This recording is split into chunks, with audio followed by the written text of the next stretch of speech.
Welcome, everyone. Thank you for joining us for today's webinar. My name is Sunandini, and I'm an entrepreneur who has been associated with Inside IIM since 2022.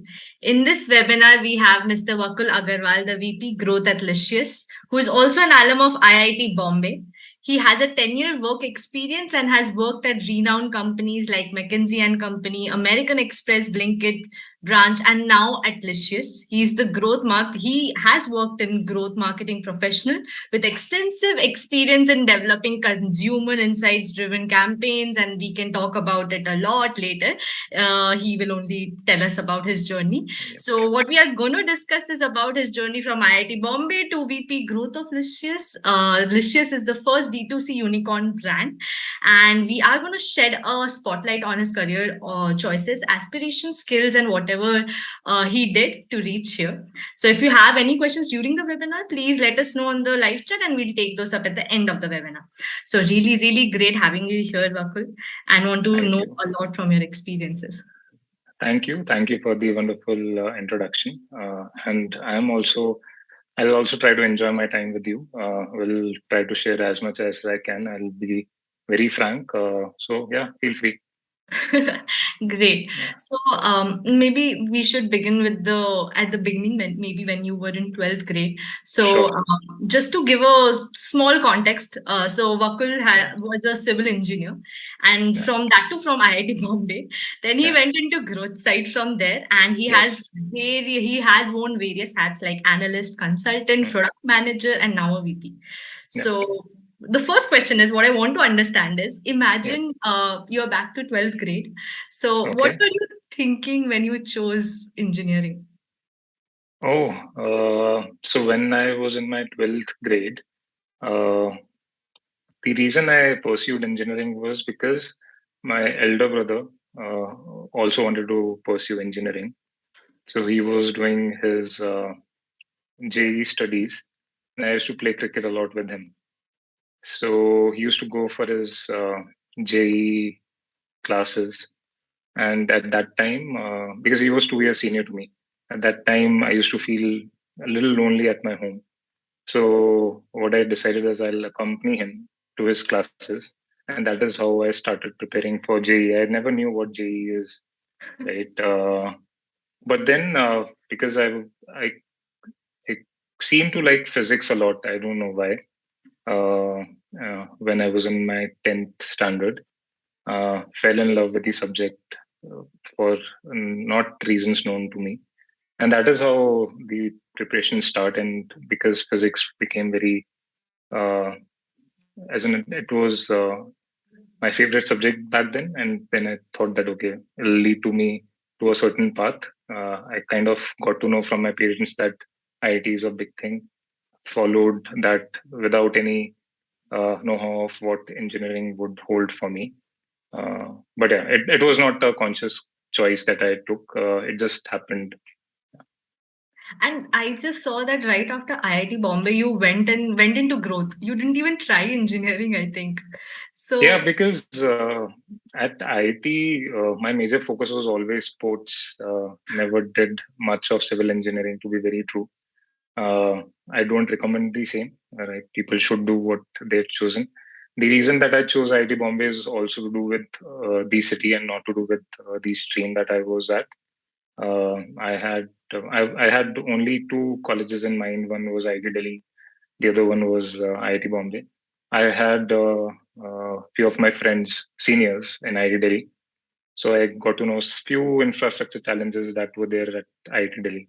So I decided that I'll go to Bombay because at that time it was the best institute also. So that was my reason for picking Bombay.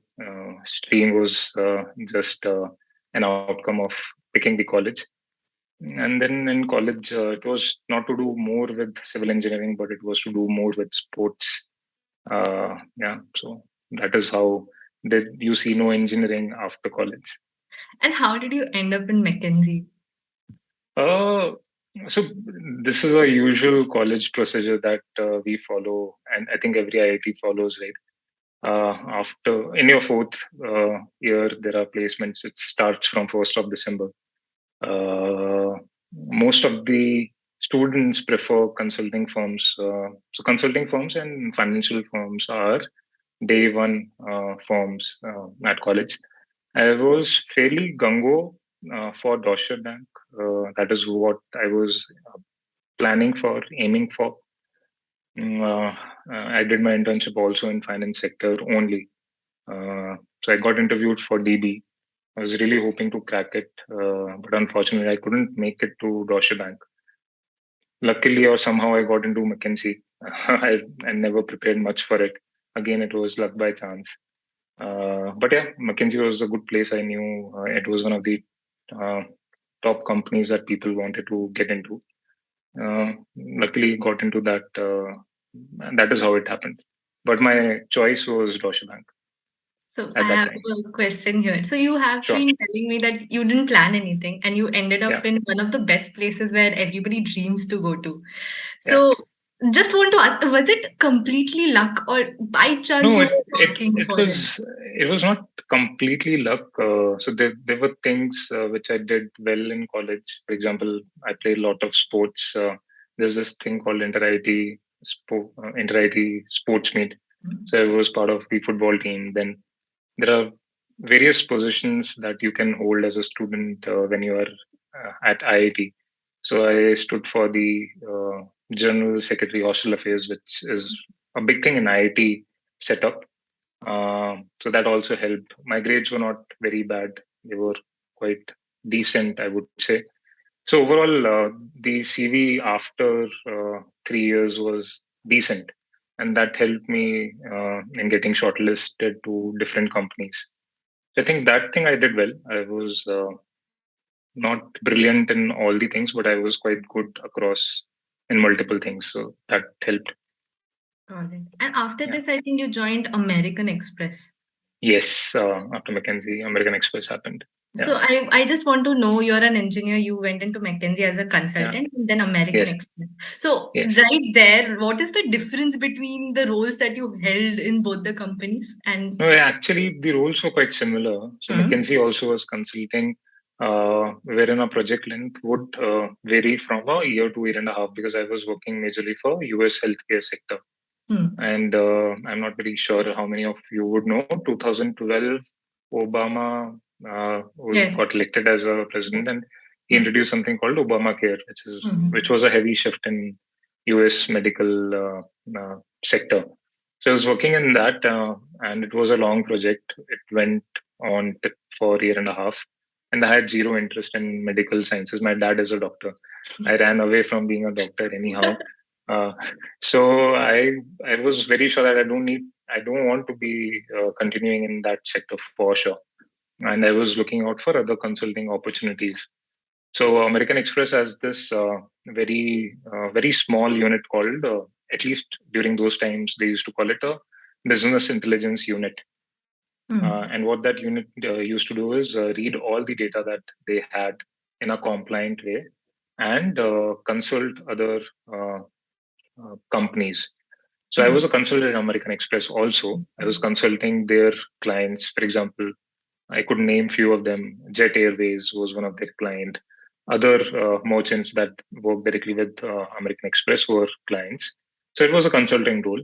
And the fun part of it was more into luxury brands and airlines, right? And a project length would also vary.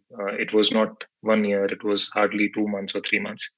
So that is why my move to American Express was quite good for me in that perspective. It also helped me in sharpening my data skills because a lot of it was how do you read insights using data. got it.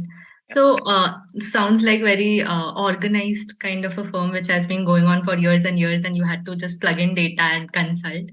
Yeah. Uh, from here, you went to Blinkit. So that is something Yes. interesting. Yes.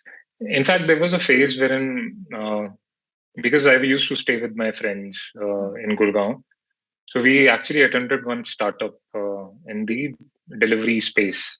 We used to deliver orders for Zomato and for Grofers in between, right? And we started our venture. Our venture was not successful, and it was bleeding money. And because not, we never had that kind of money at that time. And that is when I got to know about. I knew the founders of Grofers because we were serving some of their orders anyhow.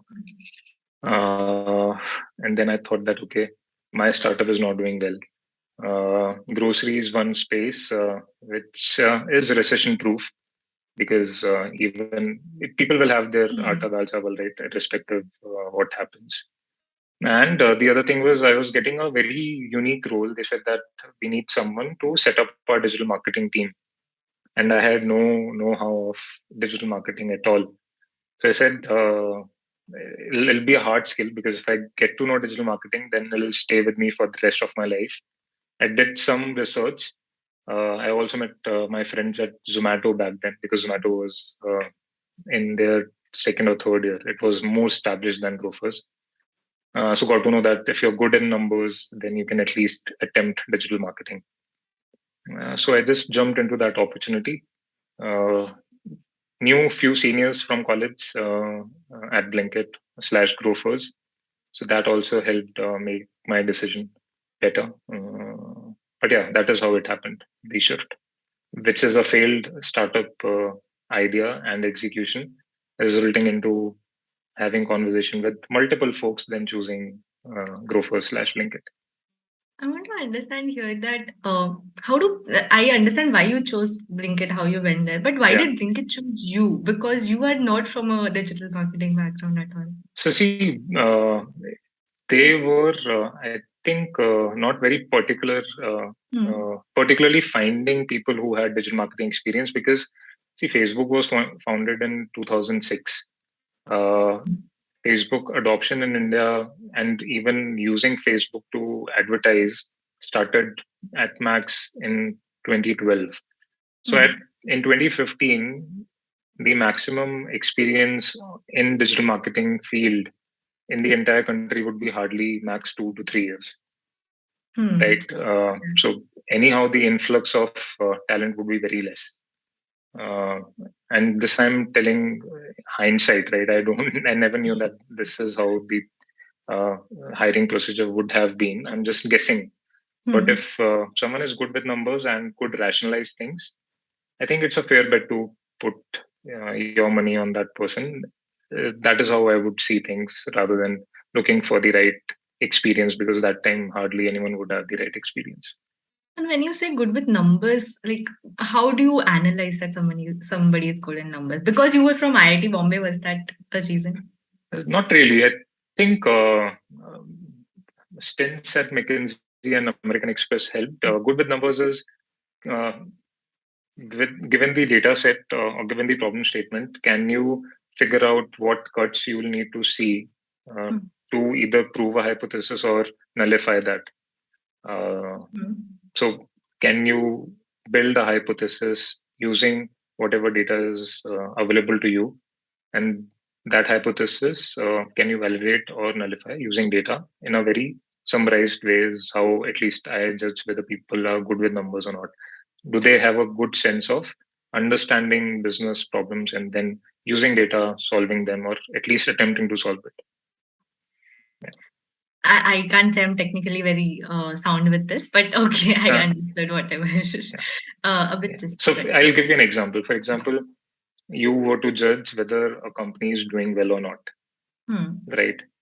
It's a very broad question. If I give you a company and you need to judge whether it's doing well or not, then what are the matrices that you look to quantify that a company is doing well or not? So if someone can give me a good answer of this very broad question, then at least I know that his or her mind is working in the right direction. The matrices he or she is telling me make sense. Right. Got it. It's a very broad example, but just to give you get an idea. Yes, sure. So you were part of Blinkit for 6 years, and I also saw you got promoted 6 times there within the company. So I Yes. want to understand, it started from digital marketing, then went into product management, then head of revenue and retention, then project lead, and lastly to head Yes. of growth. So Yes. It was a big journey. Yeah. can you just tell me in No. short, maybe something about how the journey went up? No. So see, again, it was not planned. I had never planned Hmm. to stay for more than 6.5 years at Grofers slash Blinkit. In fact, there were many moments in between wherein I genuinely thought that I should move on because of reasons, multiple reasons, right? But the good thing was the culture at Blinkit was very good. You can choose to move around fairly easily.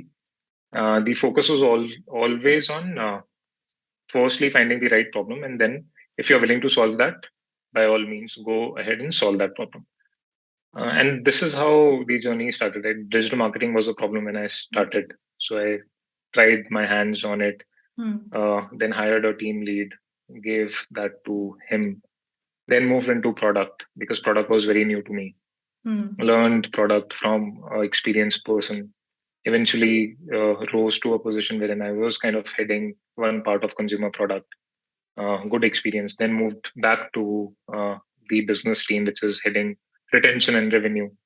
Again, for Grofers, retention was bread and butter because it's a very frequent use case. Hmm. So it was also a very challenging role, and it was at scale. So CRM, which is very new right now, right? Hmm. I got to do it hands-on in 2017, 2018. Hmm. Uh, got the experience of it. Then merchandising, which is also very new, which is when you open the Blinkit app, what do you see? Versus if I open the Blinkit app, what do I see? So that also was fairly new to me. How can one use data to power the storefront? So all things were new and kept me excited. Every year was a challenge. We had good times, we had bad times. We were fighting with the likes of Reliance Jio, Amazon, Flipkart, Big Basket. So it was quite exciting. Uh, and that is how I kind of switched, learned new things, switched again, learned new things. Hmm. And that actually helped me get perspective of the entire business. Uh, so that was really cool for Blinkit to have that culture. Got it. So, just like head of growth, I want to understand Mm. what is a head of growth. So Mm. you wore so many hats, and I guess you connected the dots. You learned something at every stage of life, and finally, when you were the head of growth, you were Mm. maybe doing encompassed a lot of things together.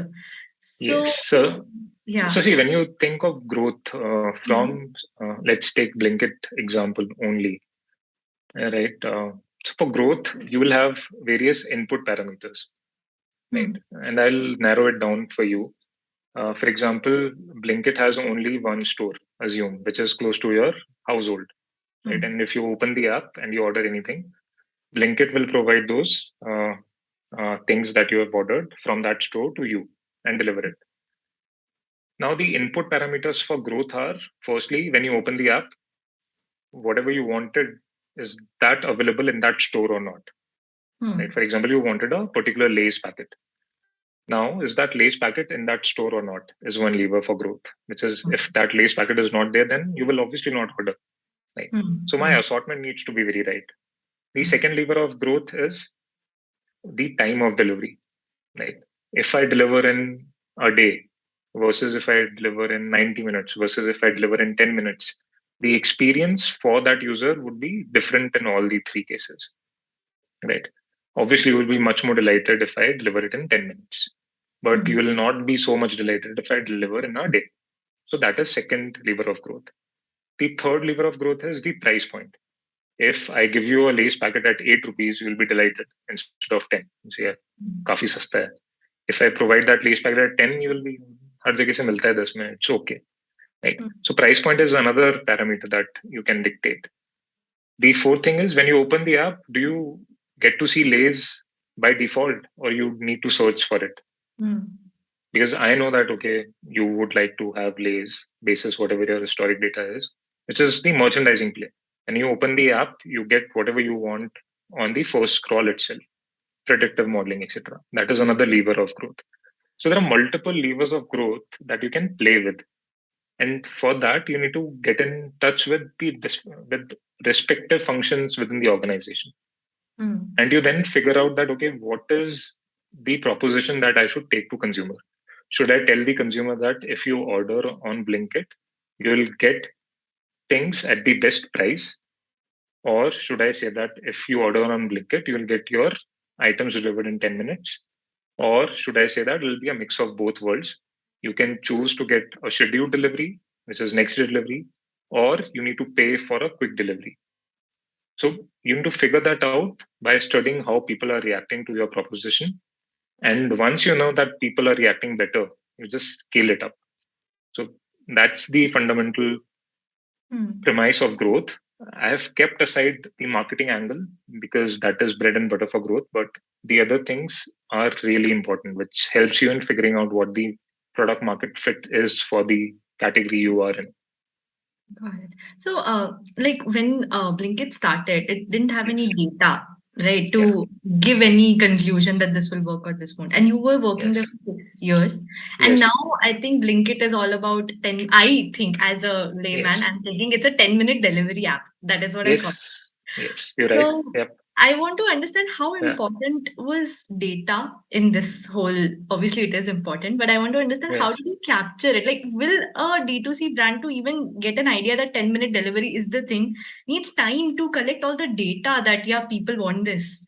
Yes, So, so you're right. So see, we were operational for 6 years, so we had a good sense of what people prefer in a particular location. For example, in Delhi, because I have been serving Delhi for 6 years, I know that in Connaught Place, people normally order these kind of things versus, say, some other place, uh, XYZ, people order these kind of things. Now, so there was some data already available. But to figure out whether a 10-minute would give us that growth or a 90-minute or a 30-minute, you need to run these tests in different pockets. For example, Gurgaon, you can say, I'll deliver in 90 minutes. Ahmedabad, you say, I'll deliver in 20 minutes. Bombay, you say, I'll deliver in 10 minutes. Or you pick geographies and you experiment. And you say that, okay, at 15, something magical happens. People are in disbelief that how can someone deliver a packet in 15 minutes? And hence they go gungo and they discuss in families that they ordered on Blinkit and things got delivered in 15 minutes, 10 minutes, which then generates an organic acquisition loop because you will tell your family will also try to order. If they get the same magical experience, they will tell someone else. They will try to order if they get the same magical experience. And everyone is amazed that how can someone deliver in 10 minutes? Right. So that doesn't happen in say 1 or 2 months. It takes time to first make that hypothesis that what if we deliver in 10 minutes? Even to think that requires a long period of time because we started this with 90-minute proposition. We said let's try 90 minutes. Then we studied that. Then in one location we tried 60 minutes. Then another we tried 45, 30. And then we said, okay, 30 is working for us. Can we bring it further down? Can we bring it down to 15? So that was the thought process. And then eventually Zepto also came. They claimed 10 minutes. And because there is intense competition, you would say that, okay, if someone can pull this off, then we can back ourselves. And we are the ones who will pull this off. Yeah. Got it.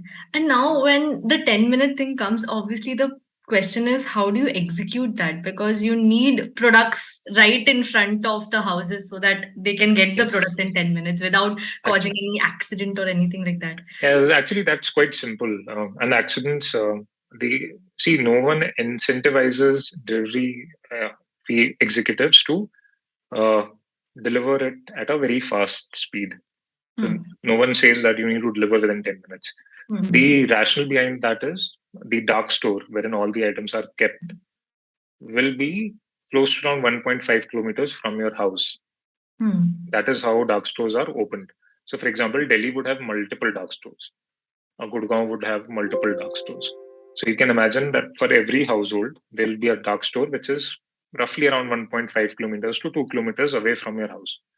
Now, even if the delivery executive rides a bicycle and delivers to you, he or she would take not more than 7 to 8 minutes to deliver that packet. right? Most of the time is required to pack it or package your items and bill it. For example, you ordered 10 things. Someone will need to collect those things, put it in a Hmm. packet, bill it, and then hand it over to a rider. So rider part is very sorted because your dark store is very close to your home. Right. So then to buy, if he gets the packet, he definitely will deliver to you in 5 minutes. Hmm. Now the thing is, can you ensure that your packaging is quick enough? And Right. hence, how do you design your store becomes really important. That someone who is packaging knows that, okay, atta is at this position, oil is at this position, Maggie is here, chocolates are here. And can you digitize that, right? Can you make sections accordingly? So that Hmm. is where most of the magic happens. Can Right. you reduce your picking time? And are these dark stores very expensive? Like, do you need investment, outside investment to pour in money in your company, and then only you can create such a huge and so Yes. many numbers?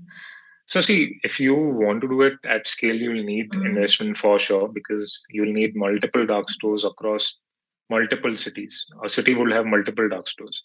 And if Right. you want to scale it across, say, top 25 cities, top 30 cities, that obviously will need cost Mm. because you need to set up the entire dark store. I think that is one of the barriers to enter this market. That is also a good Yes. thing, maybe. Yeah, In this. yeah. Yes. But Yes. then It's one more thing is like Blinkit is Blinkit older than Zepto? I'm not Yeah, sure. It definitely. is, right? Blinkit. So see, Blinkit was historically Grofers. So Grofers Hmm. started in 2014. Zepto Hmm. started in what couple of years back only. So Hmm. from that sense, Blinkit has the same team. They have the same data uh, for good 7, 8 years, and Zepto is latest entrant. You can say that Zepto championed 10-minute delivery Hmm. faster than Blinkit, but obviously Blinkit has a better scale, and obviously they are doing much better right now. Right.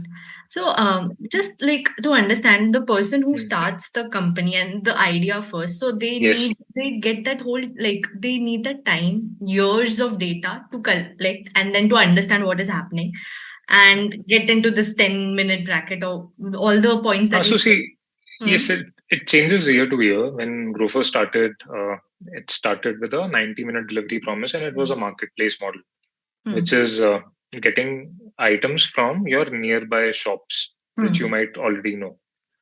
Then we moved from that model to inventory led model, which is we will buy everything and keep it at our warehouses. Hmm. And we used to provide delivery only the next day or the day after. Got And our it. proposition was lowest prices only. Then Hmm. everyone came and had the same proposition. Amazon also came, Reliance also came, DMart obviously was doing the same thing. And Big Basket also came and said the same thing. Get your grocery at the lowest price. And then you again go to the drawing board, said that everyone is saying the same thing. We need to differentiate ourselves. What do we do now? And then you say, okay, there could be one convenience angle wherein if I deliver fast, then will people value me? So that is how the thought generates. So you need to keep up with the competition and also try to create a differentiation for yourself, right? Hmm. So Got it. it's always evolving. Even now, Blinkit is not that the business is sorted. Now there Hmm. are three players in the quick commerce space. Now, Hmm. what next can they do? Can they say that we'll be uh, environmental friendly, or Hmm. can they do something else which no one can do? So you need to always differentiate ourselves, or keep thinking that how can we differentiate ourselves? Yeah. Got it. So, I guess after this, you joined Licious as the Yes. VP of growth. Yes. So I just want to understand 6 years in Blinkit, and then how did you get the opportunity to enter Licious? Was it a phone call, or were you discussing it with someone? No. So see, I was not very sure, to be very true, Hmm. that I should move out from Blinkit because Blinkit was doing fairly well. Hmm. And I was very emotionally attached to the organization also because I'd spent more than 6.5 years there. So even till the last day, I was not very sure. Hmm. But after meeting the founders at Licious, Vivek and Abhay, see the kind of enthusiasm that they had for the category, it was quite infectious. See, it's quite well known that meat is not looked up, is looked down upon in India. Hmm. People try to kind of hide if they're buying meat. They packet it in a black polythene, Yeah. and then they bring it at their home.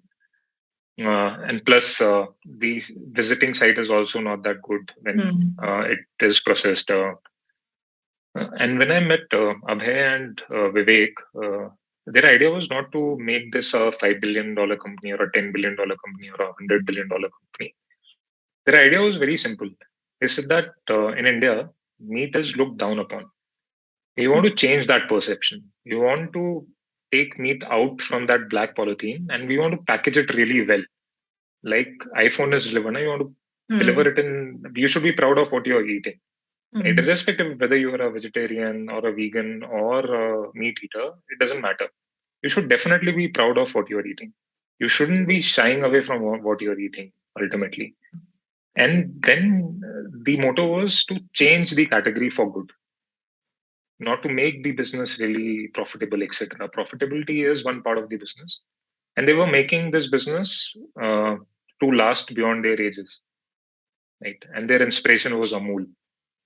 And then the thought was that in India there are few commodities. Milk is one commodity, Hmm. salt is another commodity, then atta is another commodity in India, then oil, cooking oil is commodity. All these commodities have been branded, right? Hmm. Salt, Tata salt has been Yeah. branded like anything. Atta, Ashwad Atta is quite Hmm. decently branded, Yeah. right? Milk, Amul is a perfect example. Milk has been branded, right? What is left? Oil, Fortune oil, uh, Hmm. so many oils, they've been branded. Yeah. The only commodity left in India which has not been branded is meat, right? So I Hmm. thought it's an opportunity of a lifetime wherein the category is so big and it is unbranded. And the founders genuinely want to make a difference in this category, then it makes sense for me to join this mission. Right. And as you said in Licious, you were talking about the different parameters. Time was one of them. Then Yes, SEO, if whatever I want is exactly being yes. shown. So in Licious now, if you see, what is the Hmm. difference between the customers in Blinkit compared to Licious? So see, Licious is a premium brand. Mm. Yeah. There's this saying within Licious that if we can't serve to our children, then we'll not serve to our consumers. So quality is paramount for us. Mm. And because quality is so important for us, we have built the entire supply chain to support the products that we ship. For Right. example, the entire processing center is temperature controlled 0 to 4 degrees centigrade. We Mm. grow our own cattle. We feed them organic food, etc. We deliver on our own because every last mile leg in India, every last mile leg in India, be it Zomato, be it Swiggy, the bags are designed to carry hot food because ultimately they carry hot food, right? Hmm. The we needed bag to carry cold food, Yeah. and because of which we had to create our own last mile supply chain also. So Hmm. we are so obsessed with quality that our product is expensive, Yeah. right? Because firstly, organic cattle, then processing plant, which is very expensive. Then the sourcing that we do is very, very elite and very exhaustive, right? There are more than 150 checks that we do for each and every single product that we ship. That is why we talk to the premium households in India, right? Hmm. Uh, who value the quality that they eat. So that's the major difference. Blinkit, because they're selling almost everything, they sell Tata Salt to almost unbranded salt also in some cities. So they are talking to a wider audience. They are talking to almost everyone. Hmm. Versus we, because we are a premium brand, we talk to a certain kind of household which can afford our product. So that's the difference. Got it. And Yeah. before, actually, when we were talking about growth, you said that Yeah. marketing was a major chunk of what Mm. growth is. So Yes. I want to understand digital marketing is something you started with in Blinkit, Yes. and Yes. how digital marketing, performance marketing versus Yes. growth. So can you just Okay. tell us what is the difference between these roles? So see, growth encompasses performance marketing. So Hmm. growth will have performance marketing as one of the verticals. So there'll be multiple verticals within growth. And one of them would be digital marketing, which is performance plus brand. See, growth, like I again said, is to do with multiple things. It needs to do with the input that you will consider important for growth for that business. A very simple example for inputs would be for any e-commerce price point, what price you are selling your product, assortment, what kind of assortment you keep, delivery timelines, whether I'm delivering in a day, 2 day, 3 day, 4 day, that becomes important. The app front, how does the app look like, etc. The marketing that you do, which is both performance marketing, brand marketing that you would do to consumers, and your value proposition. What are you talking to? What are you telling your consumers?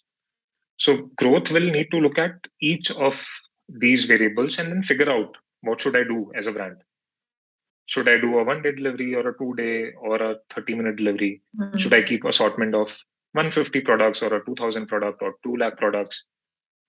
Should my supply chain look like there is a central warehouse, then there is a dark store, and then from dark store to consumer, a person will deliver? Or should I keep something like Amazon, which is only central warehouse, and from that central warehouse, a van will go to your household and deliver? So all of these things become very important when you are looking at overall growth. But when you talk about digital marketing, you're talking about very specific skill set wherein you say using digital mediums like Facebook, now Meta, Google, YouTube, Hotstars of the world, Boots of the world. Can I reach out to my audience in a manner which will engage them? What should my creative tell these consumers? What should I show them? How can I communicate my value proposition to these consumers? How can I re-engage them? So that part is digital marketing or marketing. But growth is more to it. Got it. I understood it very well. I think you're a great teacher. Cool, thank Moving you. on.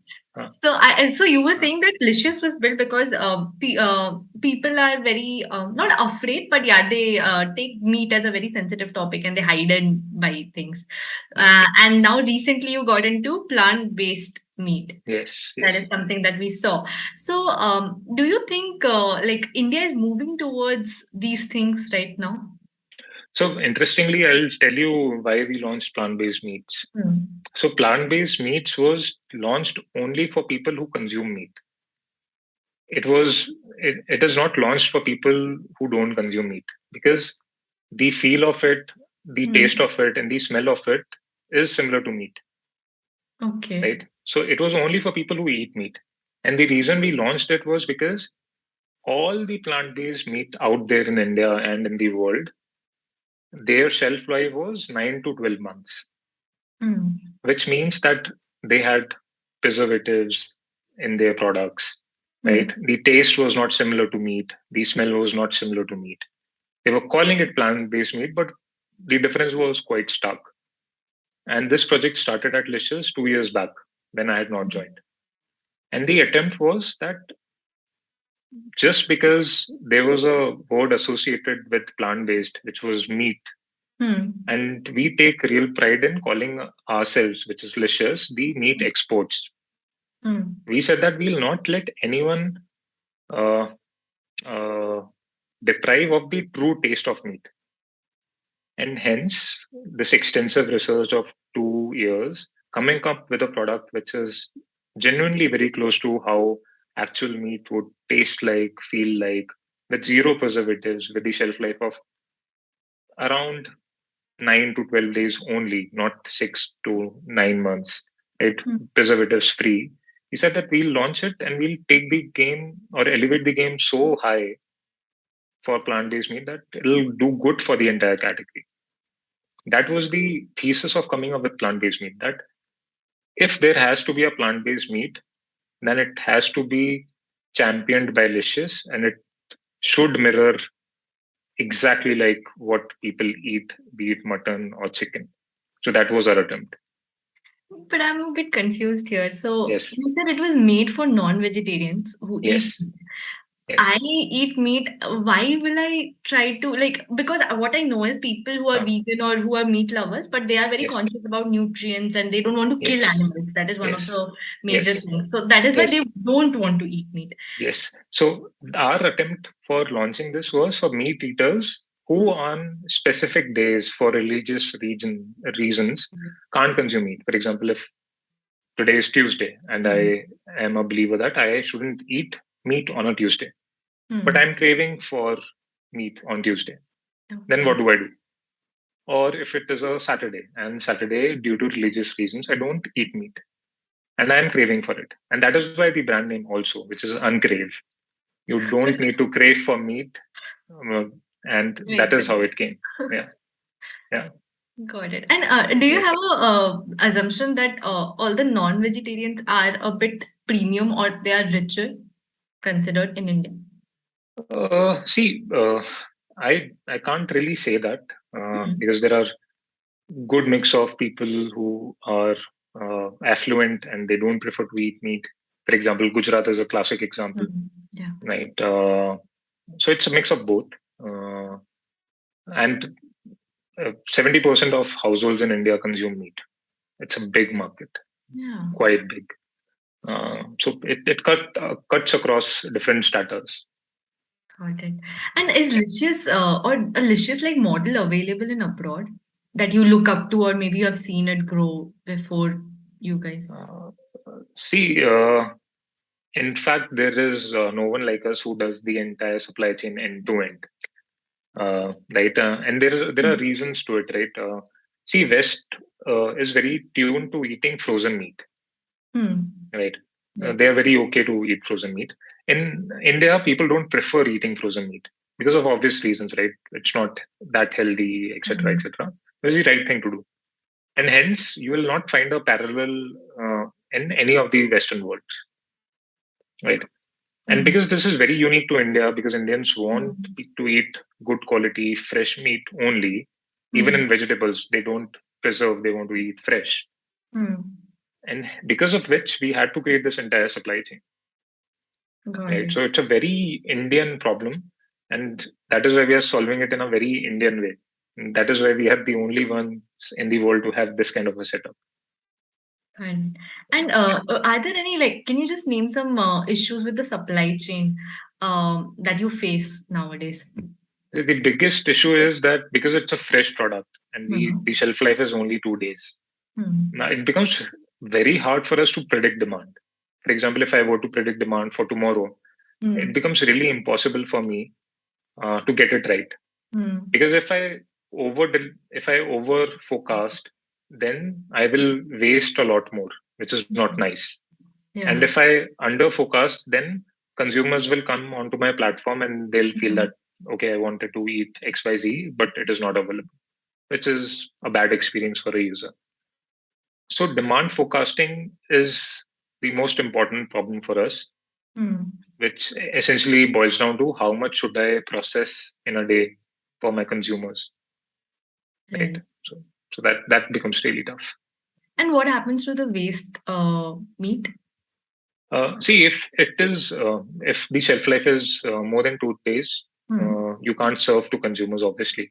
Then Hmm. you'll need to dump it, Right. right? Or you can sell it to different B2B players who can then freeze it, and they don't mind selling it at at their own channel. But most of it is then dumped, and hence it becomes really important for us to forecast really well, so Hmm. that wastage is minimal. And how do you ever imagine to forecast it perfectly? Is it possible to do that? See, obviously, 100% is not possible, but we have reached a good degree of 97, 96% Hmm. accuracy, Hmm. which is quite good. The way you do it is using data. You know how many people come on the app, how many add to carts happen, how many will order, what is the Hmm. average order value for different regions, or different cities, different hubs. So you get better at it as you get more data. Hmm. And because Licious is also good 5, 6 years old company now, we use the data and then we try to get it as correct as possible. So the older you are, the better you get because it's so data heavy and you need time to collect data. Yes, because you then can figure out that, okay, it is Diwali, North India will see a dip. How much Hmm. dip? Because last year we saw 20% dip, so 20% dip in North India. Bangalore, Hyderabad, Chennai will not see that bigger dip. So Hmm. those trends also merge out after, say, 2, 3 years. Now, COVID was very new. No one knew COVID. That was a very strange period. But now, because you know data points, if there is a Hmm. festival, you know historic trends, you can be at least quite accurate. Got it. So I'll just leave Licious for a while and I'll come back to your life. Sure. Sure. So right now, as VP of Growth, if you had to just Mm. tell me what you did today, maybe in a day, what do you do? So that is. So, see, it starts with firstly looking at the entire business hygiene, whether we are doing well, not doing well, what is the problem in the business. And the way to do it is because in our business, you can easily monitor how many people came on the app, Hmm. how many people actually added to cart, how many people transacted, which cities did well, which cities were not doing that well. Then deep diving further, for example, Bangalore never did well today. What are the reasons why Bangalore never did well? Was Hmm. that because not many people came on the app, or we under forecasted? People came onto the app, but there was nothing left to be sold, and Hmm. hence everything ran out of stock. So you get a basic sense of how the previous day looked like for business, right? Hmm. Then there are strategic calls that you need to plan. For example, now is the in north winters will come, so people Hmm. will eat more of meat. Then how do we plan or how do we forecast? Then what are the bets that do we take? Christmas and New Year would be high consuming periods, so we need to plan better. What kind of strategy can we put into place, right? Can we put across a good marketing plan to boost revenue during that time, because that is where organic growth would be. Then how do you solve assortment, right? Delhi Hmm. prefers a particular kind of assortment. Chennai, so assortment is one. Delivery times, there are multiple things that you look, but in that day you can only pick and choose your battles. So Hmm. hence you say that, okay, Wednesday is the supply chain day, you will deep dive in supply chain. Thursday is the demand day, you'll deep dive into demand. Then Friday, you'll probably spend most of your time with your team to discuss future plans. So that is Hmm. how at least I go about my daily preparation for days. After listening to all this, now I know why you respond to me so late on WhatsApp, or you came here at 8 p.m. to give this lecture. So I just thank you so much for even showing up and telling us No, all no, about it. all my pleasure. No worries at all. Yes. Okay, so the last question from my side is, Yeah. so your journey in this company has been like in Blinkit, it's long. It is a 10-year work experience in all, and you have Yes. been in D2C, I think, majorly there. And Yes. I've also seen you're an angel investor as well. Yes. So, just want to understand if you had to start your own company once Yep. again, Yes. or you had to invest it maybe. So, what is the industry that you'll choose, Hmm. or is there any company currently in your mind which you really love and you like the model in general? See, I do have companies that I love, and that is why I've invested in them. So I'll stay away, because otherwise it'll be not nice of me to name my own portfolio companies. But the reason I became an angel investor, or is one, is because there are few categories wherein I was interested, but Hmm. unfortunately I can't do much in those categories because I've moved into growth and business side of things, and I'm genuinely interested in those sectors. For example, uh, sustainable green energy, right? Hmm. Be it solar or wind or some other kind of energy. So that area I can't do much because I don't have the required skill set to influence or in fact create a mark in that sector. But the least I can do is support few startups who are trying to solve that for Hmm. us, right? That is one.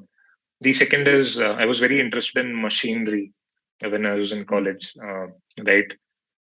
So few startups who are making in India, they're making machines that people across the world can use. That is very close to my heart because I was interested in that, but I couldn't pursue that because of whatever reasons. But if I can support those startups right now, it just gives me some kind of pleasure. I feel happy about myself. So those are the two sectors that I keep tracking, and I try to invest if I get an opportunity in those two sectors. And then I keep looking up for new trends, something very exciting. For example, I came up with this or came across this very cool startup. They they transfer data, petabytes of data, which is huge data, in very small boxes. It was very interesting to me. I've never thought of this as a problem statement to ever solve. So that was one. But yeah, I try to look at new things that are coming up, and if it excites me, then I try to support them in whatever shape and form I can. I just want, like, before we get into the Q&A Sure. session, I just want to say one thing. I really Yes. like I'm a 24-year-old kid, so I really like the idea that right now I'm thinking which sector or industry to go into. But Sure. looking at you, it's very interesting to me that just get into one, enjoy that, go deep, and then you can actually invest in many and be part of many. Yes, exactly. That is what I'm trying to do. And unfortunately for me, it has been working out really well. See, Hmm. one thing is very sure, and I would not advise this for everyone. I invest, and I don't invest for profits. Hmm. If it gives me profit, fine, good. Obviously, I'll welcome profits. But whatever I've invested, I treat it as zero, right?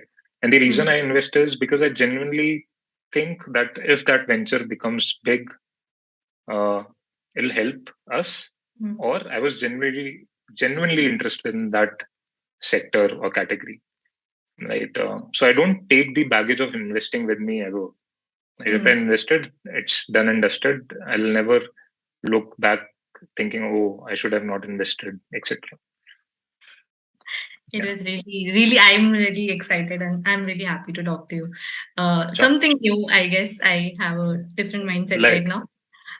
So let's get likewise. Yeah, into, let's get into the Q&A session. We have a couple of sure. questions for you.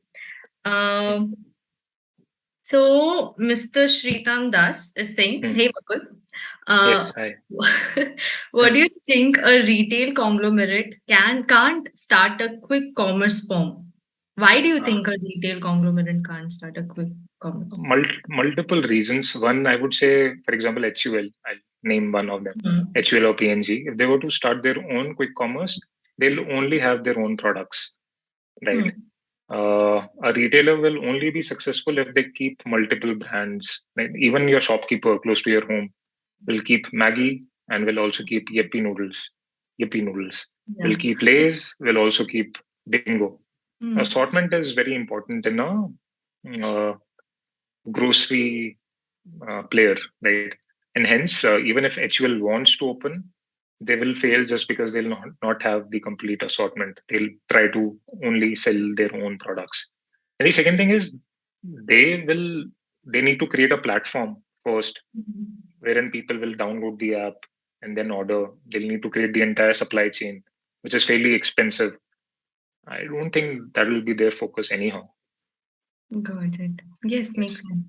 Yeah. He's the second question Sure. attached to this is what exactly are the competitive advantages of a startup over a big firm? Tech is easy to copy.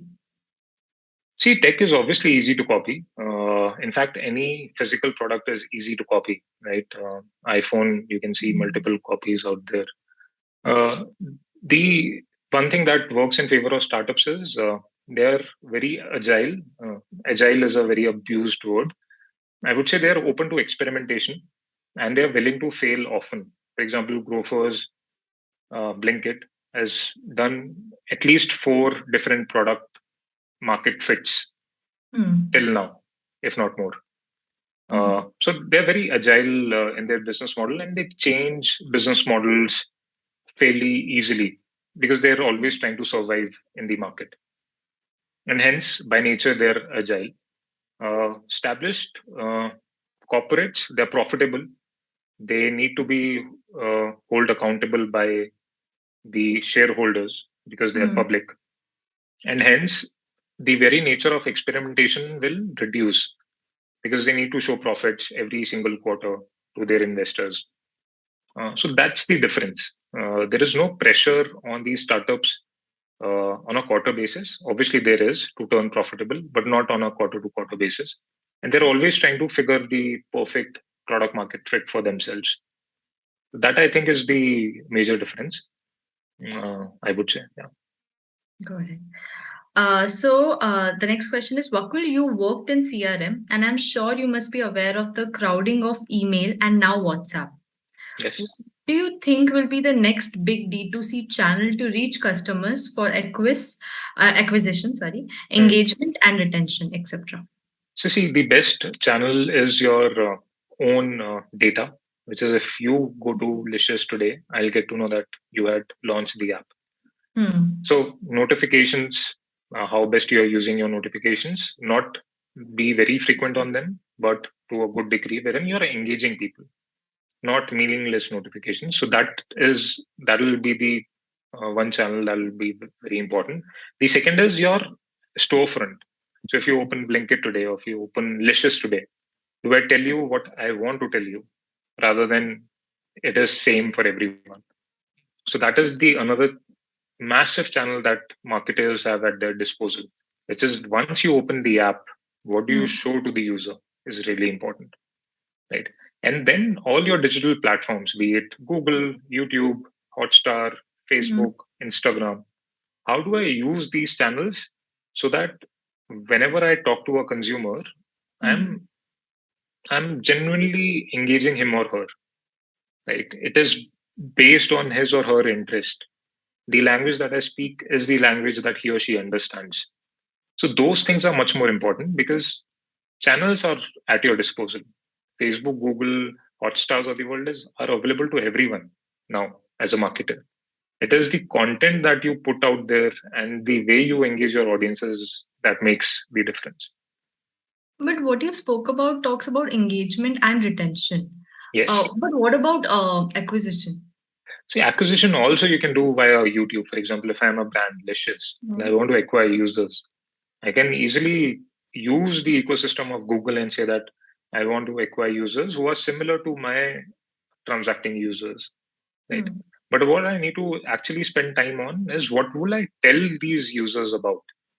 Should I Hmm. tell them that Licious is a premium meat brand which is obsessed about quality? Or should I tell them that Licious is the only player in India that has its own processing centers which are temperature controlled? Or should I tell them that Licious has specialized bags which are designed for only cold food delivery, which no one in the country has?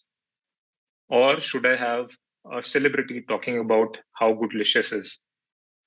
These Hmm. are multiple ways of talking to the same audience in different ways. I just need to figure out the best way for that audience so that I can ensure that he or she will use Licious for meat purchases. So you're saying channels are already available, but you need to consider what you want to sell, like what What do you want content to? you want to create and how do you Yes. want to What? be perceived. Yes, and to whom? For example, to you, I might say that Yeah. I have over 150 different variety of meat on my platform, and that Hmm. might entice you. You say good assortment. For someone else, I would say 60-minute guaranteed meat delivery. That might entice him or her better.